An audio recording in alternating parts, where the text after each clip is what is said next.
Bremerton officials are getting salty over salt water that's coming into the city's sewer system via Naval Base Kitsap. We're going to find out what they're planning to do about it and where it's coming from on this week's Beat Blast. Stay tuned.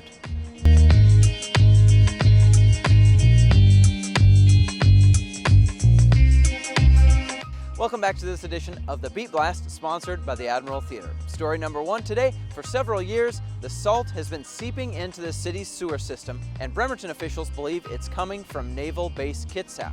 It's already cost about $250,000 to fix one pump station. Here's what we know. Bremerton's wastewater treatment plant generally takes in about 5 to 6 million gallons a day of sewage, including from the nearby naval base. The plant uses a physical or primary treatment to remove heavy materials and debris.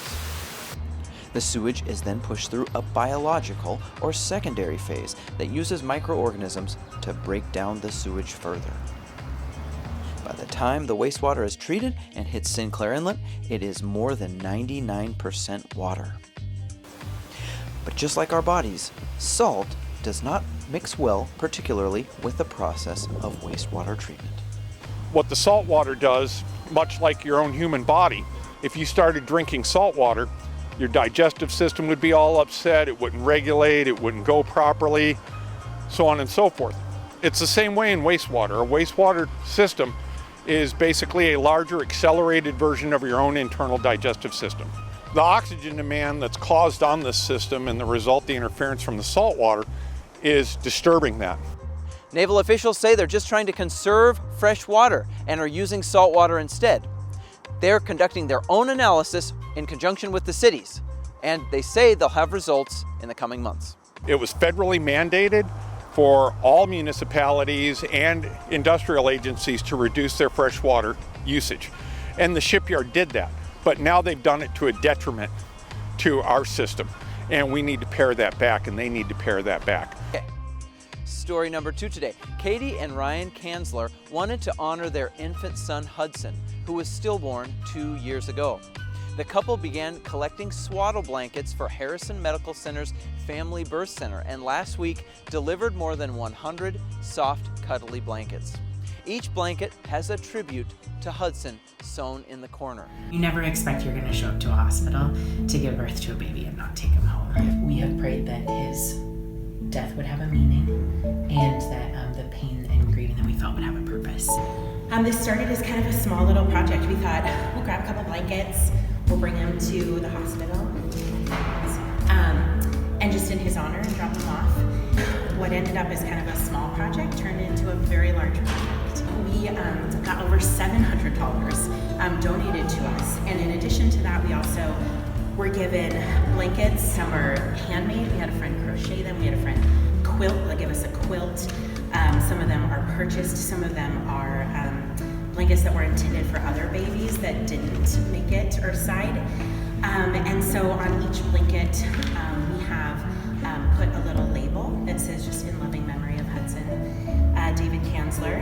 And our hope is that these will go to somebody who needs some comfort. So this is for you guys. It has Hudson's name on it. We wanted his name and legacy just to be shared and passed along. And so to get this for your sweet little boy. So sweet.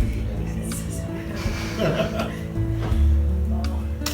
You forget because you're like busy with life and like having anything. And then you're used to whatever stays there. Story number three. Artist and screen printer Karen Sawyer has been leading a most interesting scavenger hunt this past year.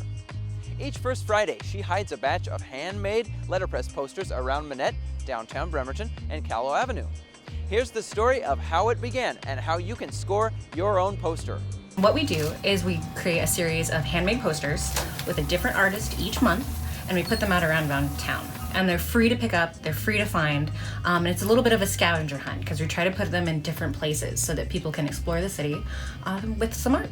So back in World War II, tons of women came to Bremerton from all over the country to apply for these jobs that were in the shipyard. And there would be posters about what they should be wearing and what they should be doing. And I found one of these posters, and what women should wear was heavy jeans, spelled with Jeens. People really love it, and actually we have some people come from all over. Like we have people come from Olympia, we have people come from Tacoma, and sometimes there's a poster that just really sits with someone. It has to do with maybe their marriage or with a child or a friend that they're thinking of, and it just makes the experience, I don't know, a little bit more fuller, I think, maybe more approachable. Your first chance to score a poster is this Friday at First Friday Art Walk festivities. Story number 4 this week, did you know that a small property off of Callow Avenue is federal land and trust? It dates back to the 1920s when Roberta Law Ross, a Quinault tribal member, settled there. It's since been a fireworks stand, and even a casino was contemplated on the site. But at this point, it's going to become a smoke shop, owned and operated by the Quinault tribe. Finally, story number 5, which you know is what's on tap for your weekend, sponsored by Silver City Brewery Tap Room. This Thursday marks the beginning of the Bremerton Farmers Market. From 4 to 7 p.m., you can enjoy face painting, live music, and of course, all those vendors we know and love. Hope to see you there.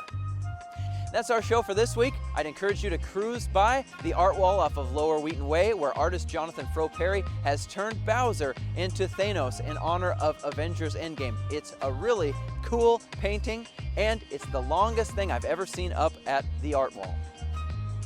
Thanks for watching, everybody, and special thanks to our sponsors, as well as those of you who support the Kitsap Sun. We could not do this without you.